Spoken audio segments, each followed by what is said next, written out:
Hi there. Good afternoon. Welcome to this webinar. Thanks for being here with me today. This is the Confidently Present Your Qualitative Results chapter. My name is Rachel. I'm a senior qualitative research mentor here at Statistics Solutions. We are a full service dissertation consulting company. So we are here to help you out at any stage of your dissertation research, from topic development through to the very end if you need assistance with the PowerPoint for your dissertation defense. So you will see more information about us on each slide. The contact information that is presented on this very first slide, you'll see it again at the end as well. I also have Isades with me today for tech support, just in case anything goes wrong, but she will also be available to answer any of your questions about our company during the webinar. So if you have questions about Statistics Solutions and what we do, including our complimentary consultation, you can go ahead and pop that into the question and answer pane, and she will be able to provide you with more information about that. This webinar is also being recorded, and it will be available to you going out in email tomorrow, I believe, at the latest. If there are questions about the webinar and the qualitative results content that you have during the webinar, feel free to put those into the question and answer box as well, and I will answer those at the end of this session. Okay, so again, I'm Rachel. I'm a senior qualitative research mentor here at Statistics Solutions, and this is how to confidently present your qualitative results chapter.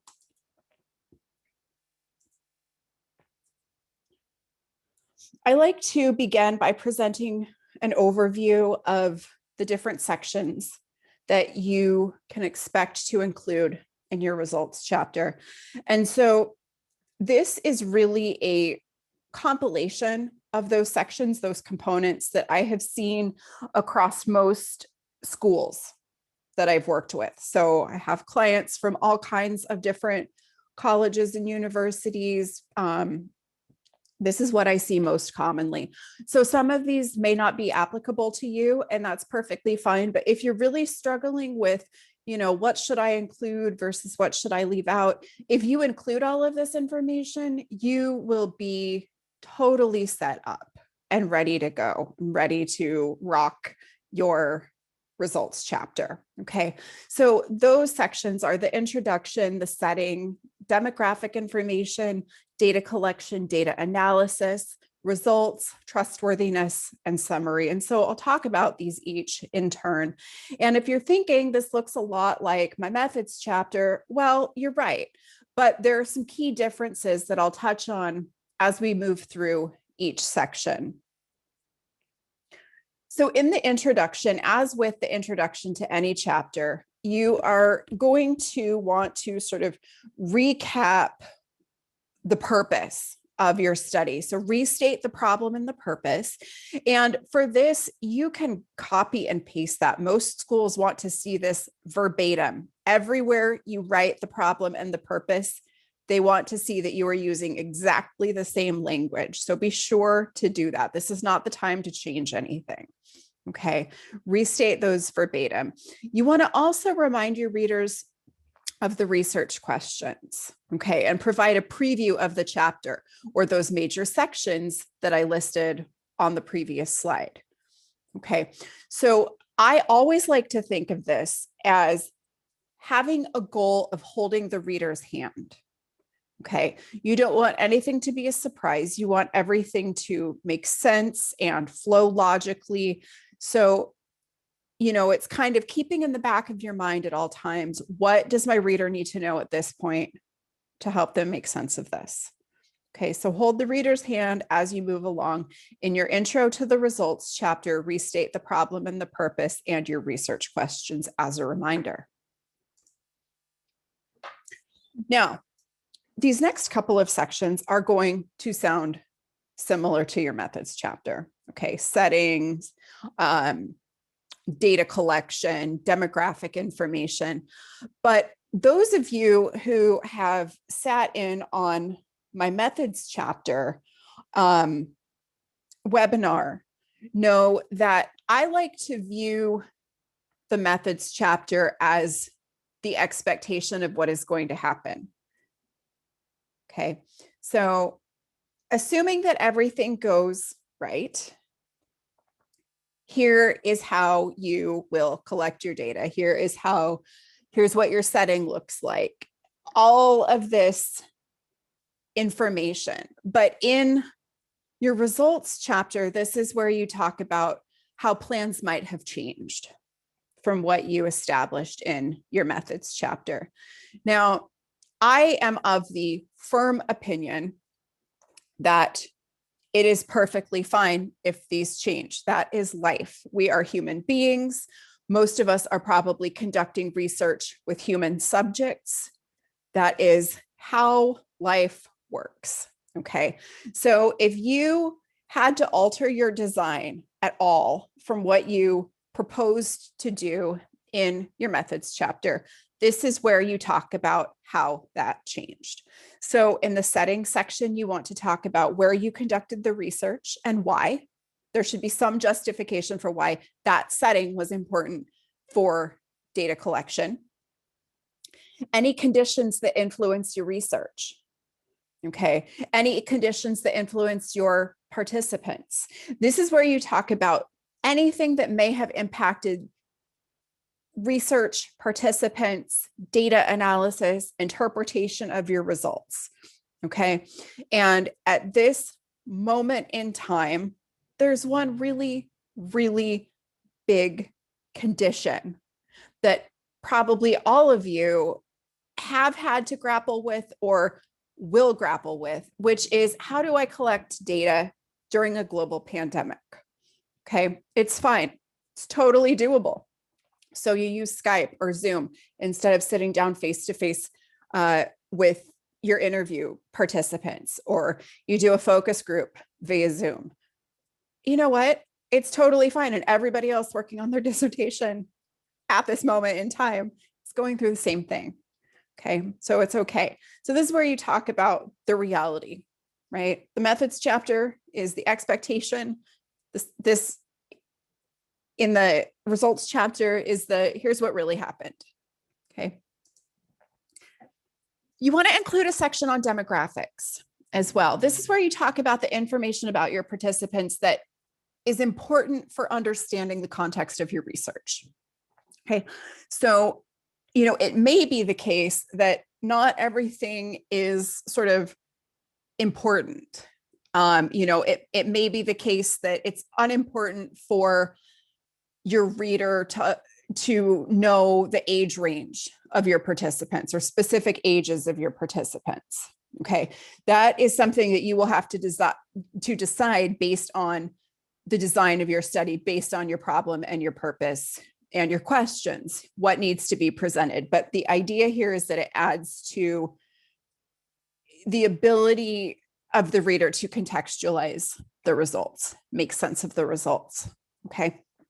So, it could be gender, it could be age, it could be occupational status. It could be, are we talking about someone who has been with a company for 20 years versus 3 years?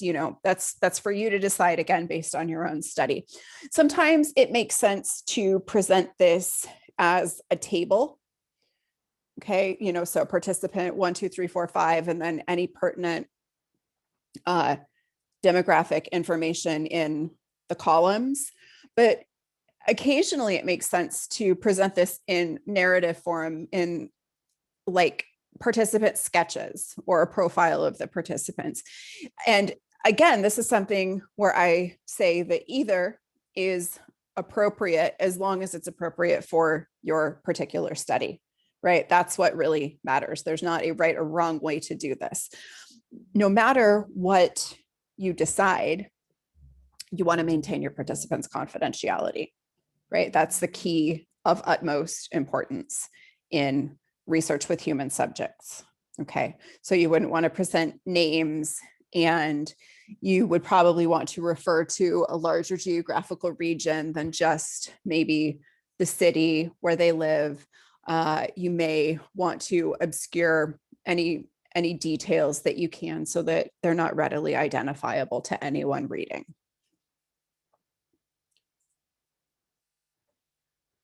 For data collection in this section in your results chapter, again, this is where you want to talk about what changed from the data collection procedures that you outlined in your methods chapter.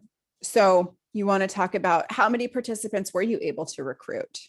Okay, maybe you said in your methods chapter that you were going to recruit between 15 and 20 participants. And after, months of recruitment, we're unable to obtain that sample. That's fine. You talk about it here. And then maybe in chapter 5, you return to that and discuss it as a limitation. But this is where you talk about that. How many participants and where did you collect data? Did you have in mind at the beginning that you were going to be using a small private room in a public library to conduct the interviews, and it ended up being at home in your kitchen via Zoom? Talk about that. Did you have each participant sit down with you for one interview? Did you have each of them sit down with you for 3 interviews? We need all of that detail. Again, think contextualizing and think holding the reader's hand. Okay. How did you record data? Did you audio record with permission? Okay. Did you do any video recording? Likely not, but maybe you did. Did a participant refuse to be audio recorded, and so you recorded their responses to your interview questions by hand? Okay, this is all important for the reader to know. This is where you outline any variations from the plan and procedures that you presented in your methods chapter. Anything unusual that may have happened that impacted, again, your research, the participants, the interpretation of the findings. This is where you talk about that. Now, in your methods chapter, you outlined a data analysis plan, or how you planned to analyze your data. Okay. In this section, this is where you talk about how you applied that plan to your specific data. Okay, so how you analyzed your data, how you moved from, an abundance of qualitative data, textual data, to codes, to categories or patterns. Okay, you want to talk about and describe the codes and the categories that you identified in data analysis. And I don't go into this in this webinar. We do have another webinar on data analysis. If you are interested in that, you can find it on our website. But that's sort of out of the scope of this webinar. But you want to account for this. Okay, how you applied your data analysis plan to your own data. How did you factor in any discrepant cases, or those cases that seemed to not fit within the pattern that emerged, right? Maybe there were 1 or 2 participants who had a very different experience of an event that other participants all seemed to have the same experience. How did you factor that in? How do you deal with that in your results? Okay.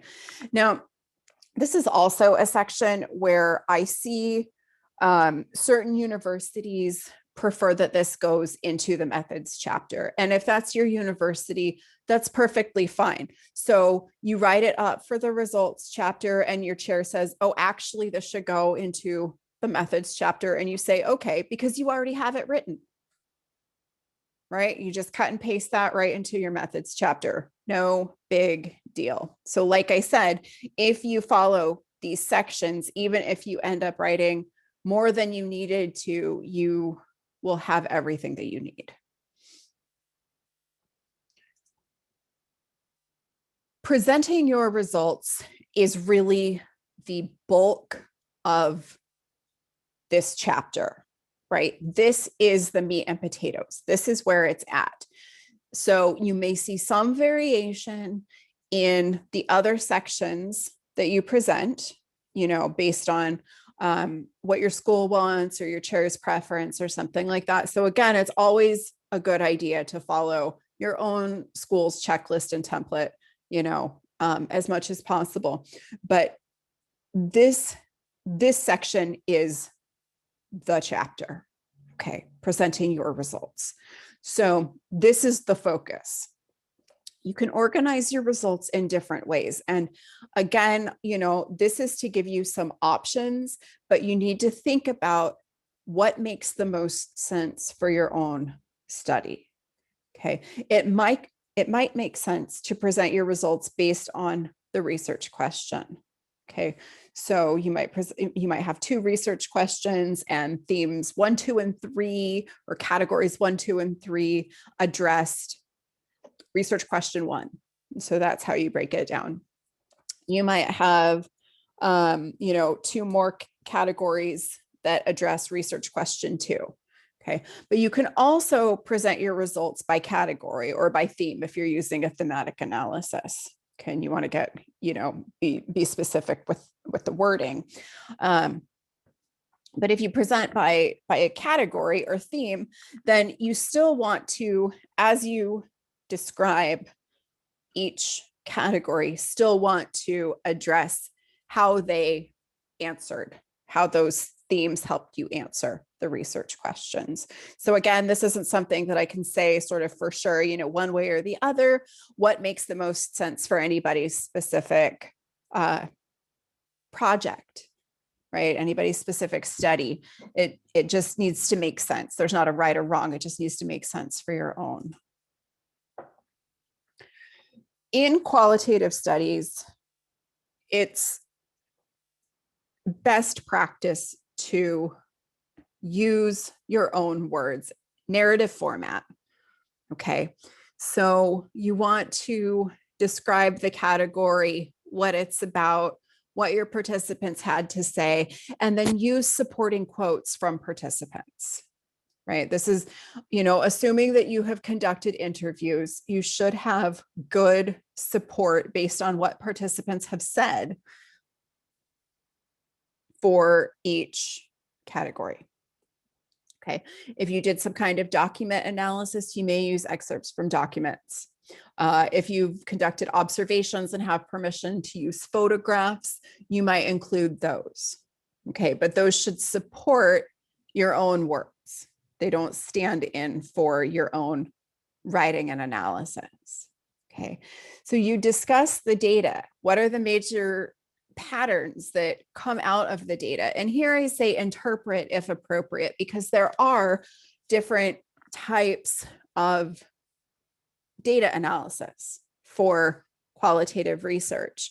One of those, and again, this isn't even a high level overview, I'm just going to mention it here, but interpretive phenomenological analysis includes interpretation in the results chapter. So that's one kind of outlier as far as analyses goes, where you would include the interpretation in this chapter.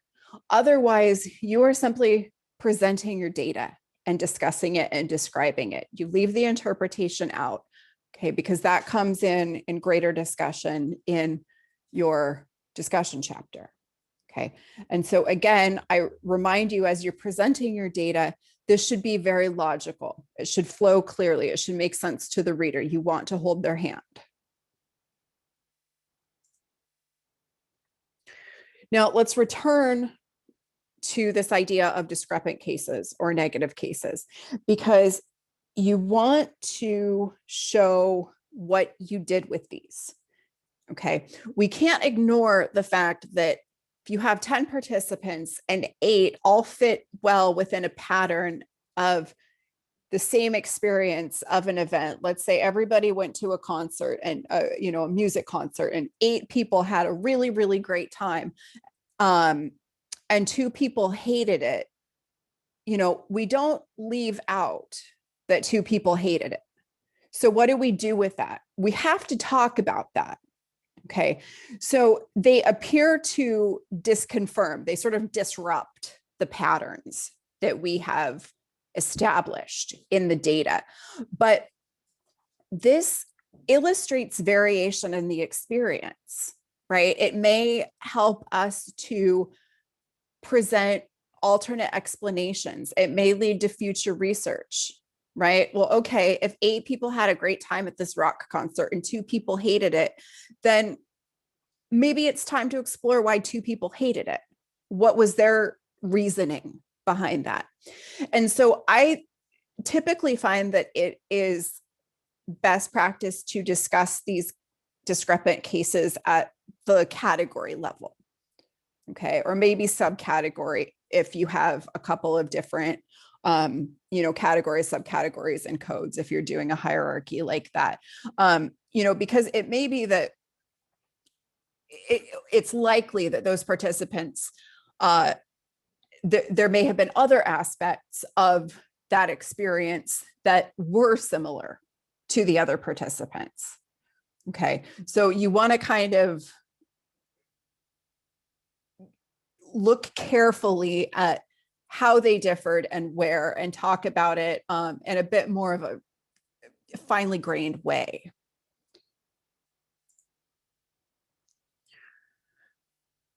Like I said, the bulk of this chapter is narrative and text, but there are different ways to visualize findings that can be appropriate to present in your results chapter.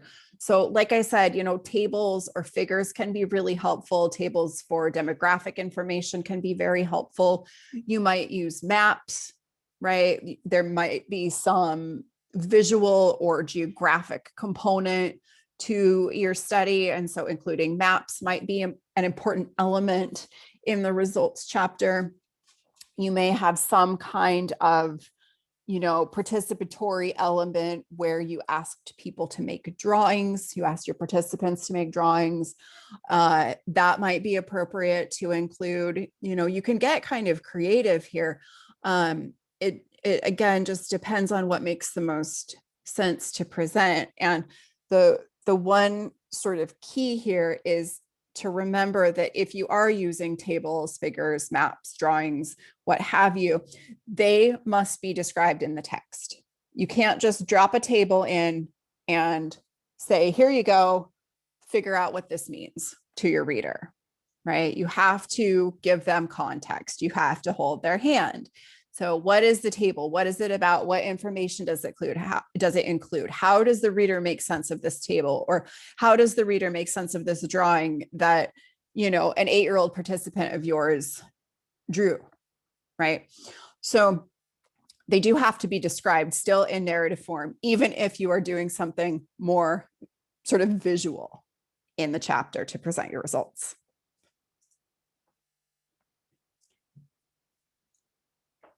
We revisit trustworthiness at this point. Again, this is something that you probably included in your methods chapter because it is important.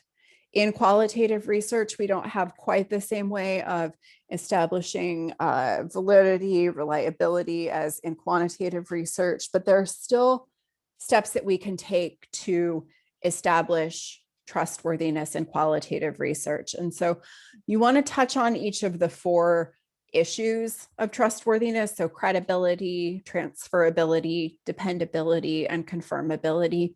And much like I said for the other sections, where in your methods chapter, you outline what your plan is, and in the results chapter, you talk about what really happened. That's what you'll do here. So how did you establish each of these tenets of trustworthiness? Okay, so you revisit that and make sure that, again, the reader understands, what happened in reality. Okay, I mean, maybe you planned to do transcript verification with your participants. And so you had written about that in your methods chapter. And after you interviewed everyone, nobody wanted to read their transcript. so you couldn't conduct transcript verification. This is where you would talk about something like that.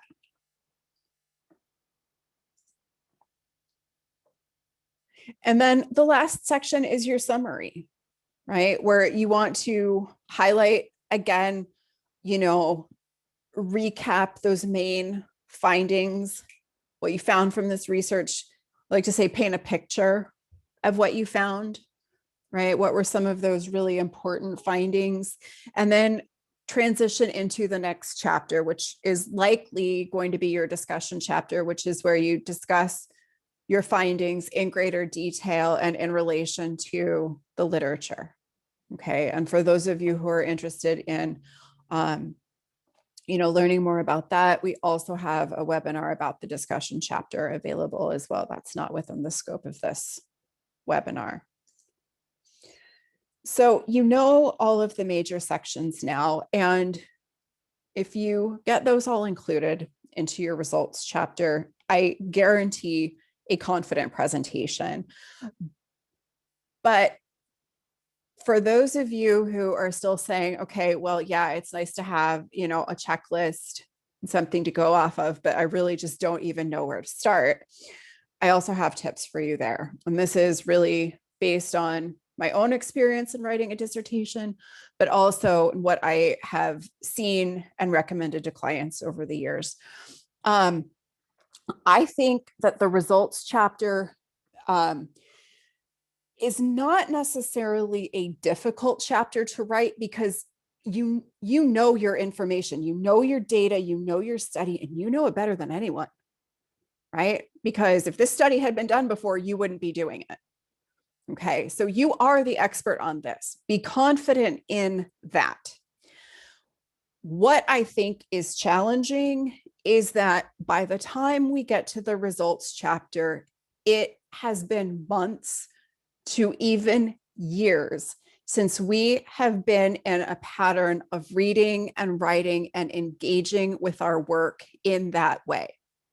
So you've written your proposal, chapters 1, 2, 3 in a standard 5-chapter dissertation, your introduction, your literature review, and your methods. That could have been 6 years ago, right? And then now you're to data collection, but you're out of the habit of reading and writing. And that can be really intimidating. It can also be challenging to just know where to start. How do you get started writing again once you've fallen out of the habit? Okay, so number one is nobody says you have to start at the beginning. You're the boss. You are the boss of your dissertation, and you are the boss of you. You are the boss of how you write it. And you do not have to start with the first word of the introductory paragraph. Because when you do, if you're like me, and like those of us who do go on to get, graduate degrees and PhDs, you probably want everything from that first word on to be absolutely perfect, right? And that's not how this is going to go, right? You don't have to start at the beginning. So what I like to say is, if you're up for tackling something big, go for it. If you want to just dive in and start writing up, your first theme, go for it. You're motivated, you're excited, you've got energy, motivation isn't going to come, right? You've got to go get it. Okay. So if you feel good, you feel like you want to tackle that, go ahead and do it. But you might be having a day, because we all have these days, where you don't feel like doing anything.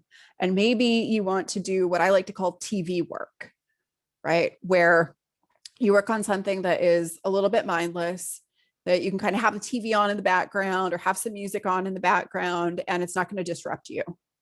You remember that demographics table that I talked about earlier?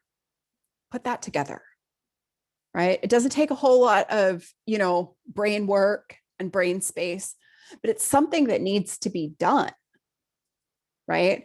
And it's something that allows you to check that off the list. You've accomplished something, and that feels like a really big win on those days.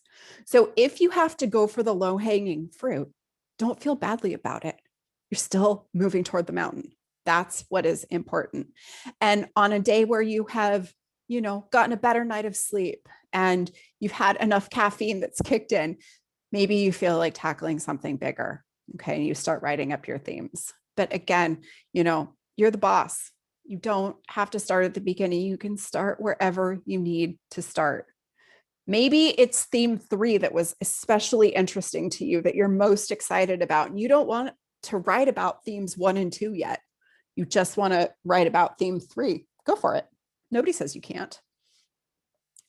The other things that I recommend are the importance of free writing and brainstorming.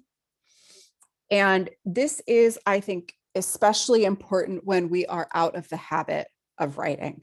This is important, not just for producing words on paper, but it is important for getting back in the writing habit. Okay. Now, this sounds silly, 15 minutes a day. It does not sound like a lot. I realize that. And again, if we can self-identify some of these perfectionist tendencies in ourselves, we sort of go for the all or nothing. Don't do that. Okay, let's replace that mantra with all or something. Okay, something that I've had to work on a lot. Go for 15 minutes a day. Don't think of it as, if I don't have 4 hours to sit down and work, I don't have anything. Yes, you do. Do you have 15 minutes? Can you lock yourself away from your significant other, your children, the animals, in a bathroom with your laptop for 15 minutes? Okay, and just write. When I say free writing, I mean, don't censor yourself. Don't worry about spelling. Don't worry about grammar. Don't worry about punctuation. Write what you're thinking about your results. Okay, write something related to your dissertation topic. In 15 minutes, you can generate so many words. You can do this on the computer. You can do this by hand if that is the most comfortable and makes the most sense for you. Go with what works. But I promise you, you will be, if you implement this, absolutely amazed by how much you can produce. It may all be garbage, and that's okay, right? But I bet that won't be the case. I bet that there will be useful nuggets of information in there. Writing is thinking on paper. Okay. So even if everything that you've written turns out to be garbage, you are generating ideas as you're doing this. And those ideas can go into your results chapter. If you're still stuck, we are here to help. Okay. So again, we are Statistics Solutions. We are a full service dissertation consulting company, and we are here to help you with any stage of the dissertation process, topic development, all the way through to your final defense. We are here for you. We offer a complimentary consultation to get to know you and your project more, to tailor our services to your own unique needs. Okay, we have qualitative specialists, we have quantitative specialists, we have those who will help you with your discussion chapter or your literature review. Okay, we take a team-based approach. So depending on what you sign on for, you will have probably 2 specialists who work as a team to help you finish up in a timely manner. Right? We get students who are at their wits' end and just want to be done. We're here to help you with that. So our contact information is available here. You can call, you can go onto the website. We've got a ton of free resources on the website as well. We have a blog, a lot of information that you can find there, our entire webinar series as well for additional support. But if you need a little bit more than that, we are here to help.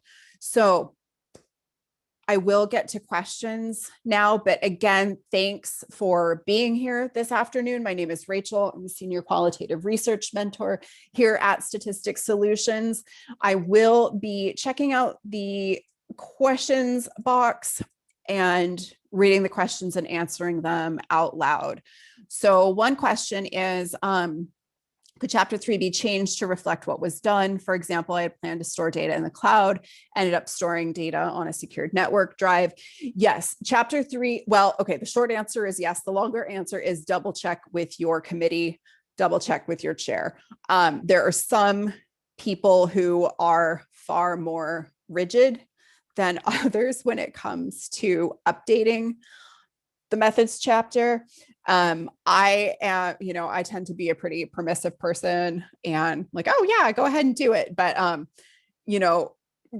double check that that's going to be okay, based on your committee or department or school, whatever. Do people organize data by both research question and theme? Yes, they do. Because it's really the categorization and organization of your results. And so you want to keep it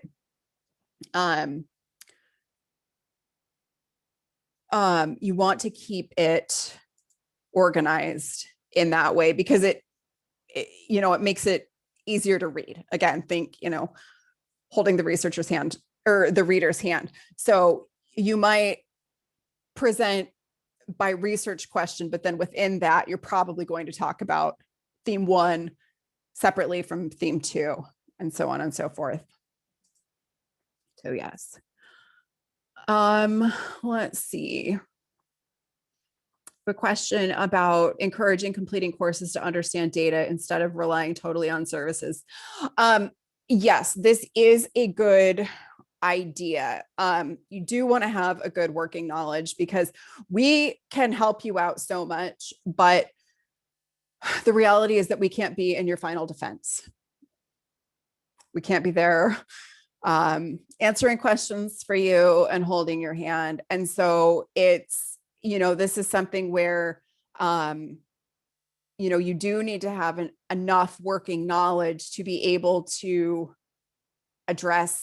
answer any questions that come up at your final defense.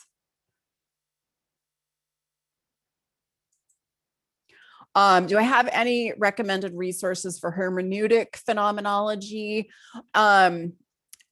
So interpretative phenomenological analysis is one type of hermeneutic phenomenology. It is a double hermeneutic phenomenology in that participants interpret their experience and then you as the researcher also interpret their interpretations of the experience. So it's double hermeneutic.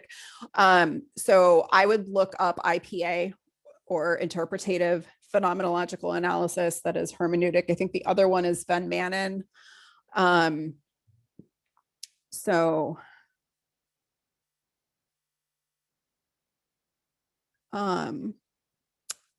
Let's see. So that's another, hermeneutic approach.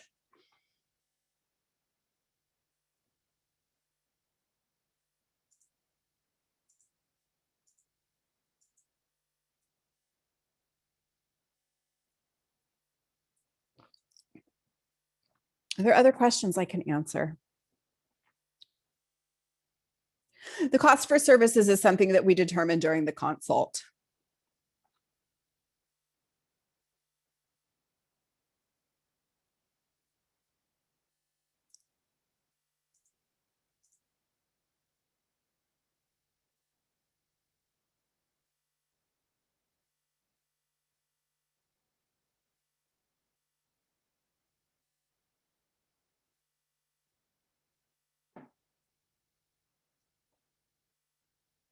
In terms of range of cost, it can vary so much based on what you need or what you'd like to sign on for help with. Yeah. How much does research design impact chapter 4? It absolutely drives your results chapter.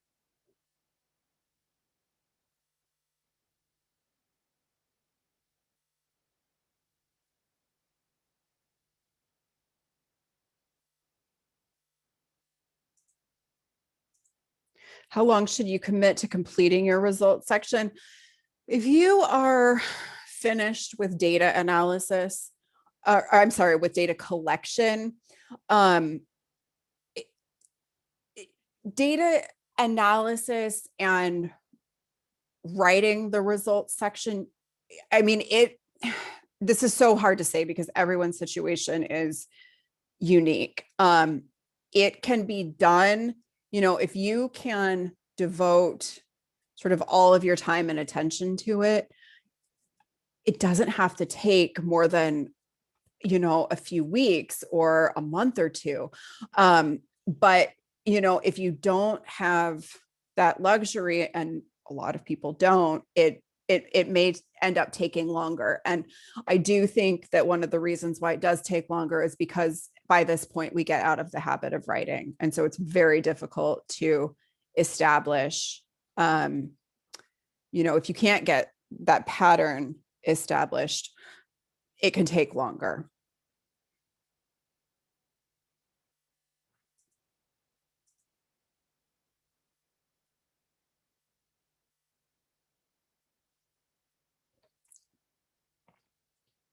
And I think that's a really, really, really, I mean, that's why I address it here, right? Because like I said, it is one thing to know what sections need to go in the chapter, but it is a very different experience when it's been 3 years since you have, been able to dedicate yourself maybe full time to classwork where it's just constant reading and writing and thinking. And, it's unfortunate that this is sort of the way that it works. But it does. That's why I say, ease in, right? Just ease back in, start small. The main thing is that you're establishing a pattern, and all or something, not all or nothing, all or something.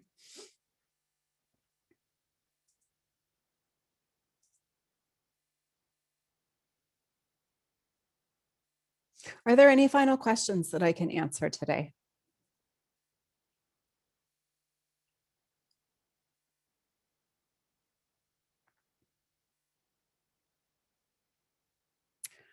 I have a question about staying focused during the 15 minutes. This is something, it really just takes practice. If you can get yourself into a quiet spot, that obviously is very helpful. But I think what I used to do would be turning off all notifications from, absolutely everything electronic. I would work on my computer, but I would have the email off. I would have all notifications off. And I kept a pad of paper, like a physical pad of paper and a pen next to me. And so if my brain wandered and it was like, something like I should buy this at the grocery store later, or, just some dumb little thing that pops into your head when you know that you're supposed to be focused, write that down on the piece of paper and get back to writing.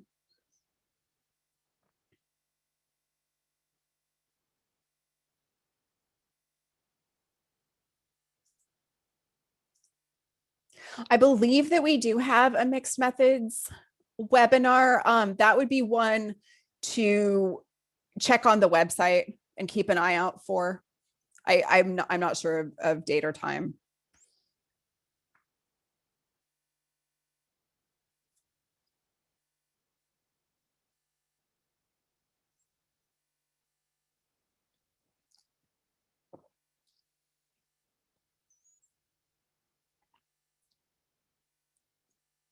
Acknowledge the side thoughts and force yourself back to committing to the 15 minutes. Yes, absolutely. Because if you don't acknowledge them, they're going to keep coming up. You're going to keep, thinking about buying milk at the grocery store.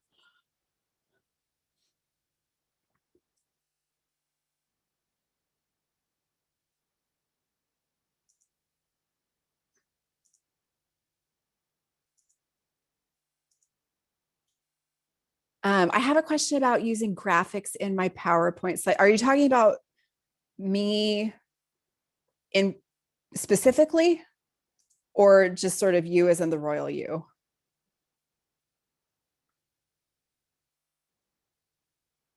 I don't use um for like a final defense presentation.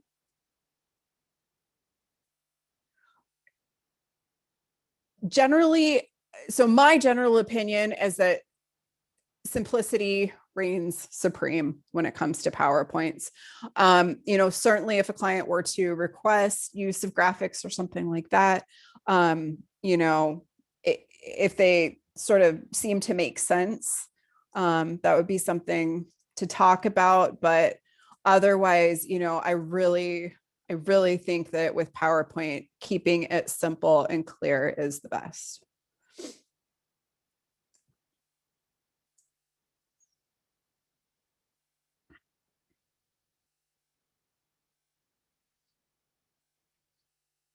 Like the ones I use here. Yes. Streamlined, clean, easy to,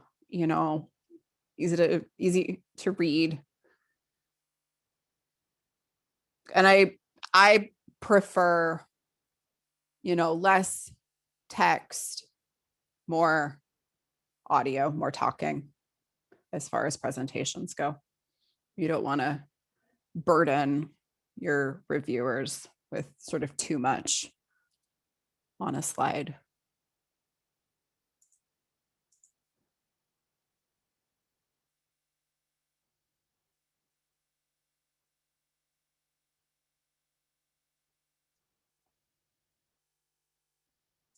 All right. Well, thanks so much, everyone, for spending the last hour or so with me. Not sure what time it is where all of you are, but happy writing. Best of luck. Start small, just ease back into it. And we are here to help. So you have our contact information available. Enjoy the rest of your day, everyone. Thanks so much. Take care.